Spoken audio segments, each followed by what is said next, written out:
Selamat, Uut Permatasari melahirkan anak kedua tepat di Hari Bayangkara. Penyanyi Uut Permatasari mengumumkan kabar bahagia, jika ia telah melahirkan anak kedua yang berjenis kelamin laki-laki. Kabar bahagia itu dibagikan Uut tepat di Hari Bayangkara. Ya, Uut Permatasari melahirkan anak kedua di Rumah Sakit Siloam Hospital Slipo Village Tangerang, Banten, pada Jumat, tanggal 1 Juli tahun 2022. Anak kedua Uut Permatasari itu berjenis kelamin laki-laki. Uut dan suaminya, Tri Gofarudin Pulungan, juga telah menyiapkan nama untuk bayinya itu. Keduanya sepakat memberi nama anak kedua mereka dengan nama Rafaisan Rakan Atala Pulungan. Artinya yaitu pemimpin yang berderajat tinggi yang memiliki hati mulia anugerah dari Allah dan keturunan dari Pulungan.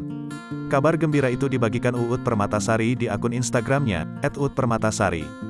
Dalam foto yang diunggah, tampak Uut Permatasari menggendong bayinya ditemani suami dan anak pertamanya.